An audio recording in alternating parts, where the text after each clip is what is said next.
So with Mario Kart World just days away from being released, I thought it would be a cool idea to release a video that I made back in early 2024 that I never released, talking about the Booster Course Pass. I never finished the project and only did Wave 1, but what a better time than now to release it. I hope you enjoy the video.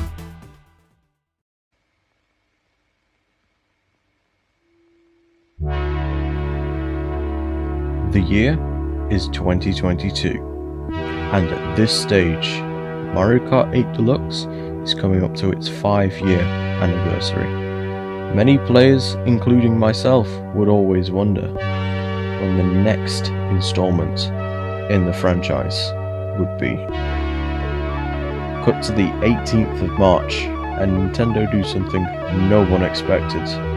48 retro tracks in 6 waves over 2 years, and with the very first wave releasing that very same day, Mario Kart 8 Deluxe was rejuvenated and alive once more.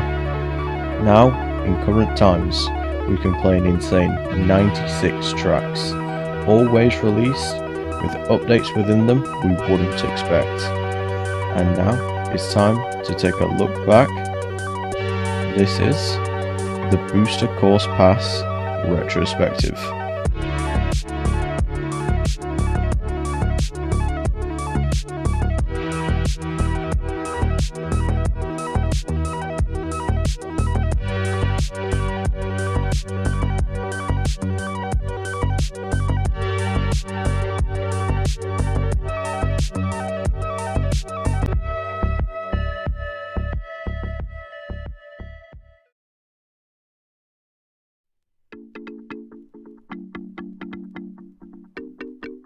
The 18th of March 2022 saw Mario Kart 8 Deluxe be updated to version 2.0.0, which launched the Booster Course Pass, the first major update for the game since version 1.7.0, 2.5 years prior.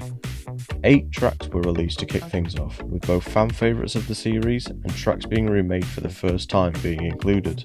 The first track to appear was from the mobile game Mario Kart Tour, as Paris Promenade made its console debut, with famous landmarks such as the Eiffel Tower and the Arc de Triomphe being on show. The aesthetic of this track is quite beautiful and sets a precedent of how a Mario Kart track should look. When the track was first released, I rated this track as the second best of the wave. This may have been down to recency bias, playing a track that was completely new to me at the time, or the gimmick that the final lap you could drive backwards, but for this track I've changed my opinion since for the worse. The track feels heavily upscaled, to the point where all the corners are extremely easy, and apart from the shortcut right at the beginning of the track, the course feels more like a visual showcase than an actual race course. Another issue with this track is the lack of item boxes. Items are few and far between on this course, with a maximum of 3 sets per lap. The last item set in particular is so far away from the finish line that it is very easy to be comboed by many items, which makes getting a good result on this track feel like sheer dumb luck. Overall, the aesthetics are amazing, but the racing aspect of this course took a back step, and as such, I would rate this track F+. Okay, so not a great start, but let's now talk about the next track, 3DS Toad Circuit. This course features in its first console appearance also, being only in Mario Kart 7 before. This track is basically everything that Beginner's Course does, with simple turns, a few jumps and shortcuts, and plenty of item boxes for the track length. When this track first came out, many fans were quick to realise the main flaws, one being the appearance. The textures for this track are ridiculously basic and bland, with the grass being slated the most for looking like plastic, and modders such as Atlas porting the track over to the game days after the trailer and making the track look better than the actual official version. Overall, this track's visuals leave a lot to be desired, but I prefer to race on this track than some other circuits, and as such, this track gets a D-.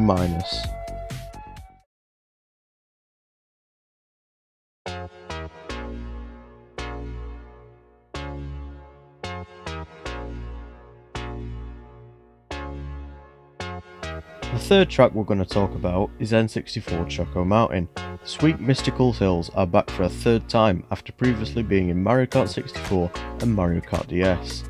As most tracks are from the BCP, this track is based on the Mario Kart Tour model while having an upgrade on the visuals.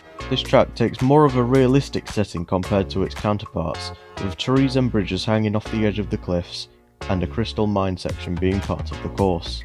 Removing some of the walls is a welcome change as well, with the track feeling more dangerous as a result. This track is fairly fun to drive, but the layout does feel more basic than what it used to before, and therefore doesn't blow me away, and I would rate this track as a solid B+. Another Mario Kart Tour track is next, and another city is represented with the capital of Japan taking the spotlight as Tokyo Blur makes its console debut.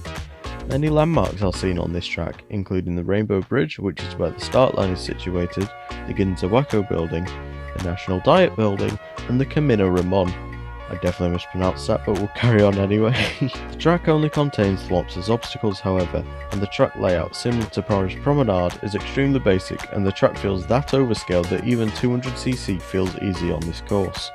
Once again, it feels like we are driving around to look at the landmarks rather than actually race, but this track is so much more boring compared to the other city tracks, which sees Tokyo Blur receive an F rating, being the worst track in the wave and possibly even in the entire Booster Course Pass.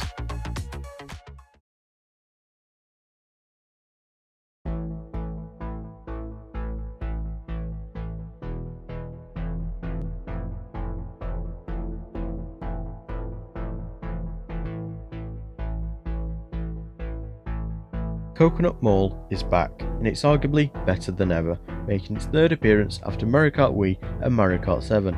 The scaling of this track is almost perfect in my opinion, making it still as difficult as the original. The vibrant colours of this course really makes the visuals pop, and the updated version allows the track to almost feel like a Mario Sunshine level. All the shortcuts and item boxes remain where they are compared to the original, and the if it ain't broke don't fix it approach to this track really captures the chaotic feeling of Coconut Mall. The retro Mario mural is a cool little Easter egg on the first U-bend, and instead of escalators they follow the Mario Kart 7 concept, which many people aren't a fan of, but personally it makes the track feel a lot smoother. The Shy Guy cars didn't move in the first version, but were subsequently changed in the second version, which is the version I'm going to rate. There is absolutely nothing wrong with this track, and it's always been fun to play, so there's no reason why it shouldn't get an S-. An underrated classic is next, in DS Shroom Ridge, having its first remake only appearing in Mario Kart DS before. There's not many standout features to this track. The visuals are fine, there's nothing groundbreaking with the track layout, but the new shortcuts are cool, with the glider shortcut added at the midpoint, and the propeller fan that lets you cut a corner near the end of the track. However, when that music starts on this track, it's that lively it feels like it's punching you in the face. There's nothing to complain about this track, but there's also nothing that it does that's awe-inspiring, resulting in a C+ for Shroom Ridge. Sky Garden is next, and if you know me, you'll know what I'm about to say about this track. The track on the left is from Mario Kart Super Circuit and Mario Kart DS. Pretty cool track, pretty fun layout, can't complain. But this, on the right, is the Booster Course Pass version. Oh my god! What is that?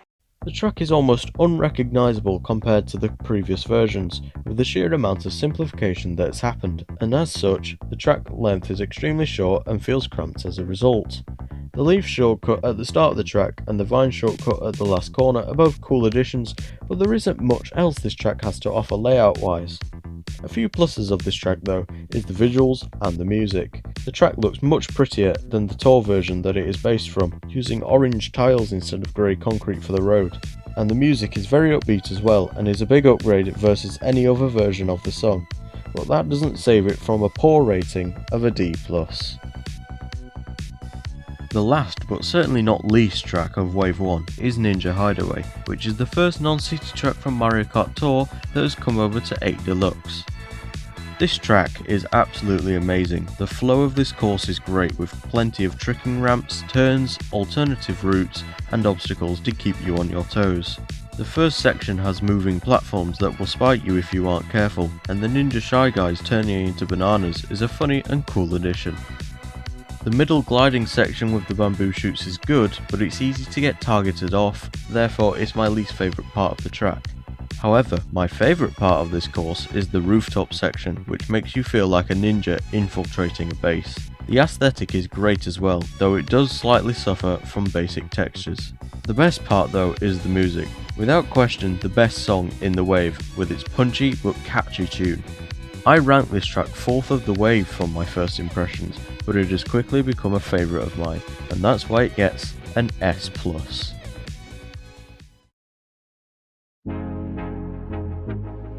Well, what can I say about Wave 1 as a whole? It is a mixed bag where the best tracks are standouts of the whole DLC, while the worst tracks really aren't great at all. Fortunately because of this, the booster course pass does become a lot more consistent in future waves. If you enjoyed the video, make sure to like and subscribe, as it will let me know that you guys want to see my reviews of the other waves in the future. That's going to be all from me in this video, and thanks for watching.